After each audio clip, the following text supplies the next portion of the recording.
Welcome to the Port's Garrison. Please like, subscribe, and share. Thank you.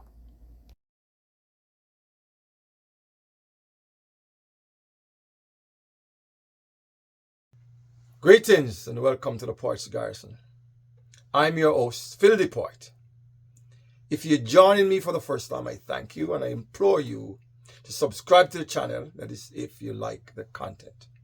And for those who have been here before, as always, it's enough love, enough manners, enough respects. Now today, on my mind is maybe the most topical issue in Jamaica right now.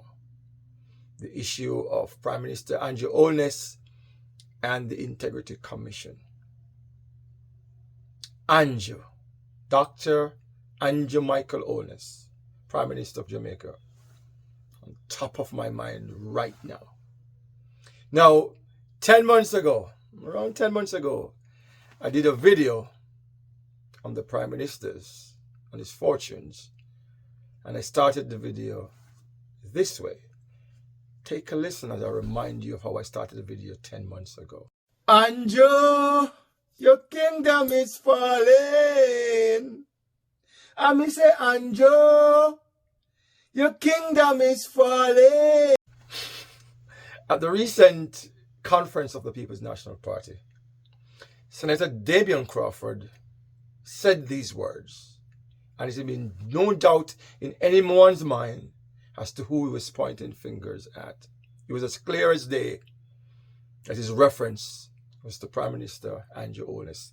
Take a listen and a look at what the senator had to say then. But if you're surrounded by 40 thieves, maybe you are Alibaba.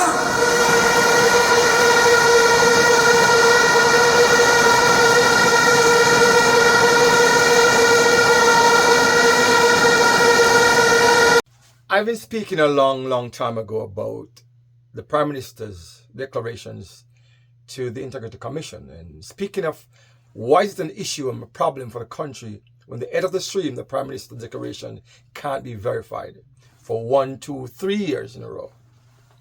Long before the whole argument of the illicit 6, which later became the illicit 8, came about, I've been calling the Prime Minister to ensure that his declarations are verified. He has been at length to point fingers in other directions, saying he didn't even know, at one point said he didn't even know why his deductions couldn't be verified. He did say that he didn't even know when the story of the illicit 6 came about. He said he didn't know who. He canvassed everybody in his party, he asked everybody, and there's nobody who said that they were being under investigation. Now, when the reports for 2019 to 22 was finally tabled in Parliament, I found a clip on the internet and listened to Daniel Archer of the NIA, National Integrity Action, go through a timeline based on the reports. You know what? Take a listen to Miss Archer as she explained the timeline. For months, and I sat down and I looked at the dates. For months, we were at that point where we said nobody knew if they were being investigated. The Integrity Commission didn't send a letter. I don't know. Nobody has said anything to me. When you look at this report, the initial communication was September 30th, 2022 regarding the omissions in the 2021 statutory declaration. There were follow-up requests to provide additional information and corrections. February 23, 2023, March 6, 2023, March 12, 2023, April 4, 2023. He was interviewed on January 12, 2023. Further meetings and interviews were had, and a significant meeting was had on the 31st of August, 2023. A letter was sent on May 5th, 2023. I'm going to make sure I write them down because we don't want to make no error. A letter was sent on May 5th, 2023, informing him of the referral received for investigations regarding his 2021 statutory declarations, and the referral raised concerns about potential illicit enrichment and other issues. So here is the problem. Even if we're not concerned about the veracity, the truth in these documents, I am concerned that my leader, Dr. Andrew Holness, did not tell me as a voter, as an individual, as a citizen, that he knew that he was being questioned. All this time we were operating under the pretext that this was a dopey thing. Nobody know nothing about it. Now, when you look at this report, and this is when you want to ask for facts, if you don't think the money important, the honesty, the truth is important, because you made me feel that nothing never goes so. And if you have interviews, you have emails, you have meetings, and a one-on-one thing. One of the meetings were held at his office. So tell me, Dion, as a Jamaican, even if I don't believe that the Barita people them said the thing right or the bond thing not right, and I adequately earned my money, why would you not tell me that you knew that you were being questioned?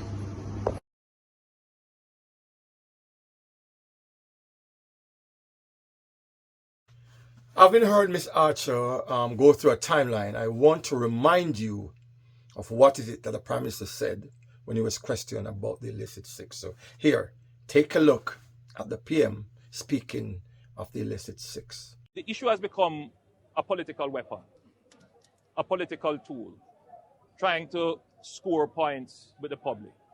Public is very smart. Public looks on and say, you know, look at these people talking now. Look at what they did when they were government. They were the same ones asking us not to say anything. And here they are now asking us to say something. We take a position that the law as it is established puts in place a gag clause. I don't like to use the term a gag clause. It seems as if there is something suspicious or something being hidden. But what it is a protection for due process. That's what it is. If there are any issues, then it is not for persons who don't have the full information or the power to investigate, to adjudicate.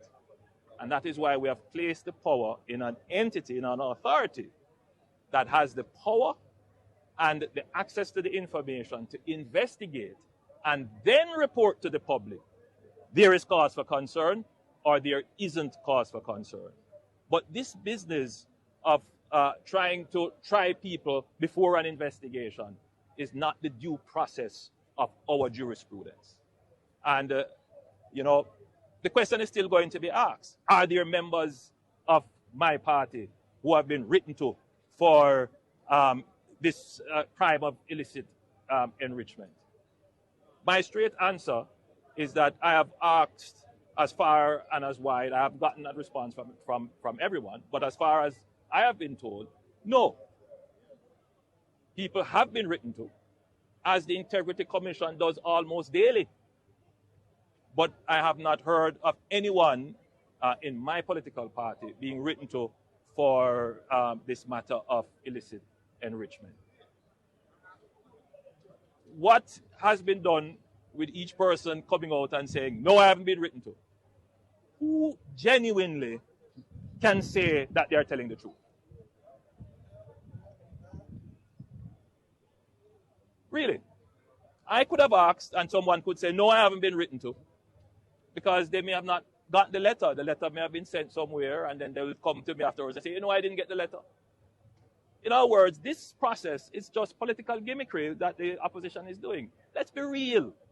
We built this process. They were a part of it. Let us support the process as it is and let it work.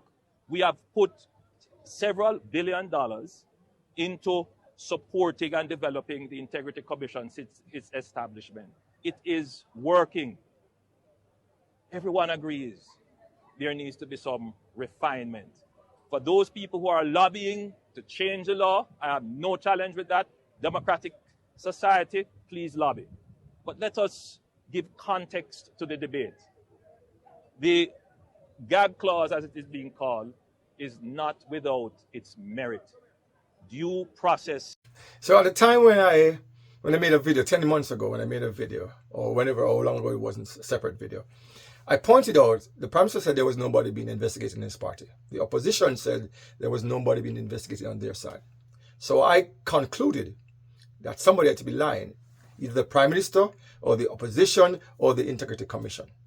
Because if they're saying there's an investigation and both parties are saying none of our members are being investigated, then something is not right.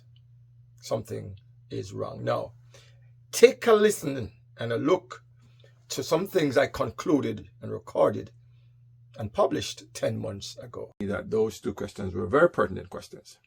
And we saw the Prime Minister saying that his government is open to all kinds of questions. They're willing to give information when it is to be given.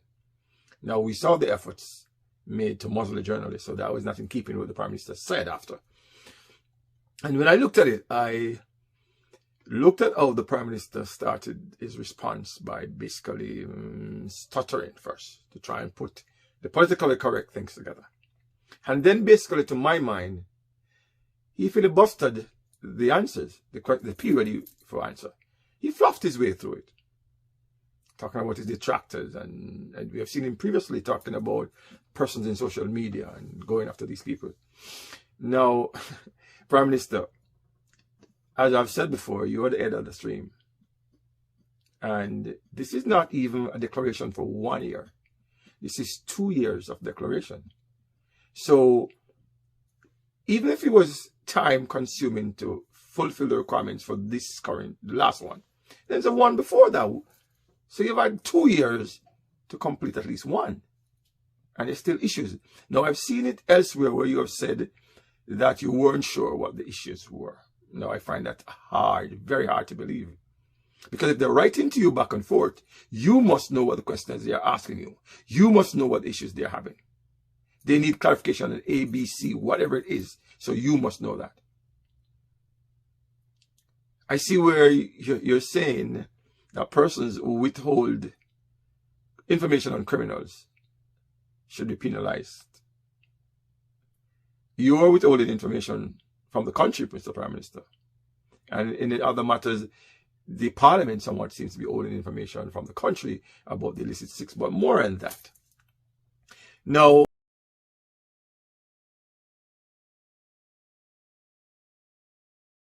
no, it's not like I'm a prophet, but I've been following this thing, and I could see where it was heading. I could see that smoke screen were being put up to distract the public from the real issues at hand. And I wasn't being fooled. So I knew exactly where it was heading. And now that the report is out I'm looking at I glanced at the report and went over it, not with a fine-tooth comb, but glanced over it, and some of the things I saw, mind-boggling. Now, so the Integrity Commission report for 2019 to 2022 has been put out. The Prime Minister's assets and income cannot be certified by the Integrity Commission without the help of the Financial Investigative Division. That is telling, very telling. Now, the Integrity Commission has passed these reports on to the FID and the Tax Administration of Jamaica. Tax Administration of Jamaica, because in their opinion, there might be instances, or there seems to be instances of tax evasion. And that in itself is a crime. So they have passed this on. Now, I've heard the President of the Senate, King's Counsel, Tom Tavares, for instance, saying that the Integrity Commission does not have the authority to refer anything to the FID. And then I heard a lady, and I'm looking at this, says the Integrity Commission has the power to make reference to FID, is an accountability watchdog.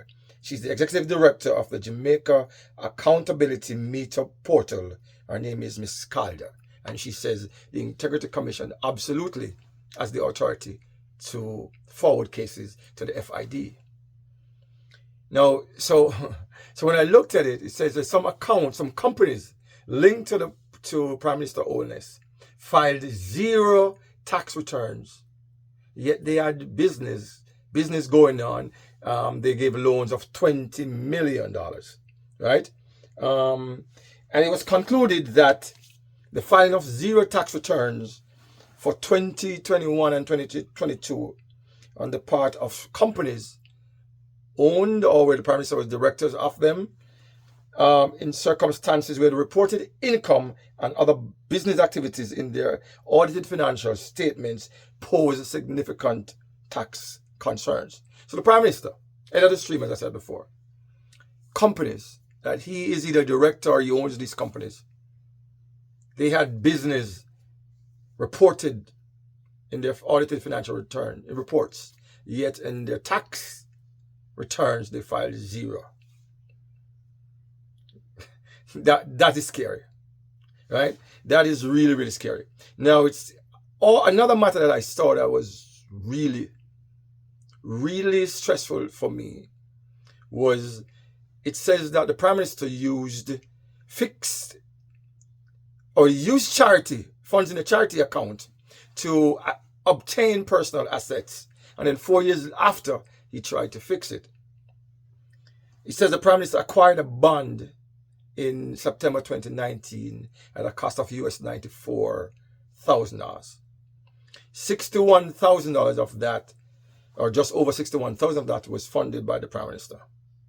The remaining $32,000 US dollars was taken from funds belonging to a registered charity, Positive Jamaica Foundation, where the Prime Minister was the director at the time. I smell the fish.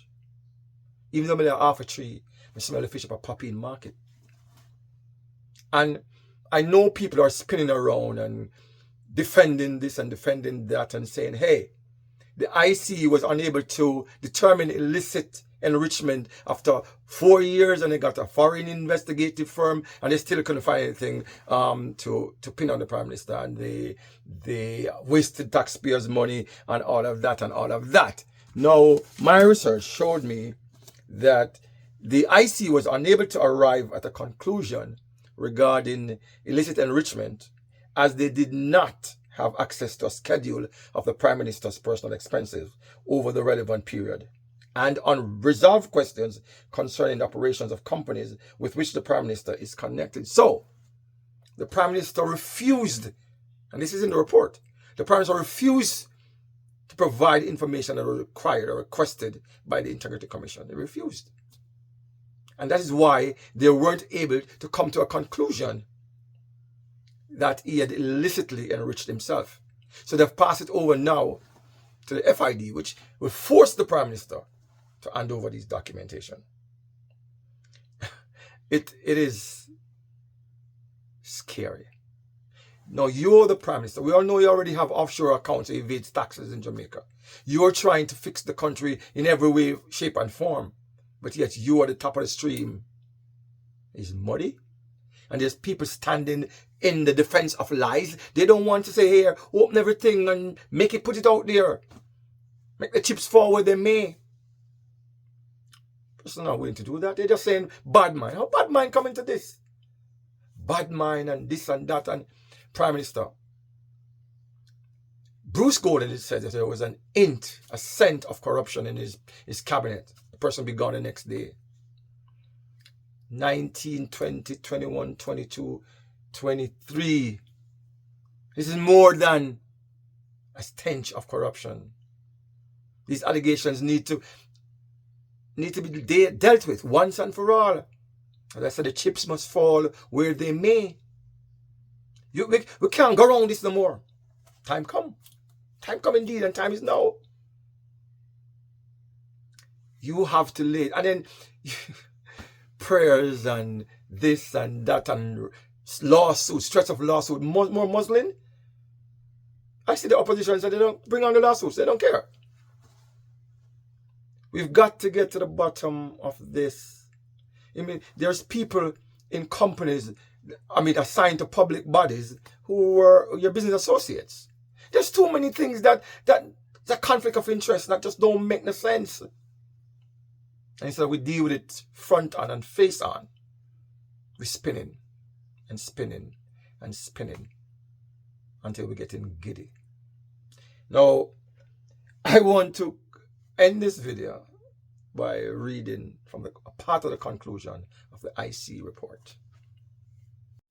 Before I read the conclusion from the report, I just recalled that in 2013, when then Junior Minister and the Minister of Transport and Works, Richard Azan, had a case made against him by the Contractor General for building of some shops in the Spaldings Market, then opposition leader Andrew Holness said in a press conference, "I have never seen a Contractor General's report that says a minister has acted in a corrupt way while that minister is in office." Now, the officer, the Contractor General, the OCG, then is basically now the Integrity Commission. Richard Azan resigned. Andrew Holness, there is some allegations and charges made against you. The matter with Richard Azan was referred to the DPP for them to consider if criminal charges should be brought to him. Your case has been referred to the FID. There is no significant difference there. So then if you call for Richard Azan to step aside, why are you still there? I've always said, and I have adequate proof, evidence, that Prime Minister Andrew speaks from a different side of his mouth when he's in opposition than the side he uses when he's in government. He places no value whatsoever on his word. Now, the conclusion of the report from the IC, says, having regards to the above findings and recommendations of this report, it cannot be ignored that as Prime Minister and Head of Government, Mr. Holness has a higher duty to the public to ensure that the laws of Jamaica are maintained, and that he bears in mind and acts according to established public virtues which have been in existence since time immemorial, and which have succinctly encapsulated in the Nolan principles of public life. The import of Nolan principles is that those who hold public office should embody the virtues of selflessness, integrity, objectivity, accountability, openness, honesty, and leadership. This, of course, is not to question Mr. Holness' commitment to the virtues aforementioned, except to say that a number of the findings of this report are antithetical to those virtues. Andrew Holness, please, bro God, do the right thing. Don't let your kingdom crash on top of your head. Let me know your thoughts. Tell me where you disagree with me. Burn me up. Cuss me out. But please tell me where I'm wrong in the comment section. And until next time, as always, I thank you for watching. It's enough love, enough manners, enough respects. Blessings. Thanks for watching.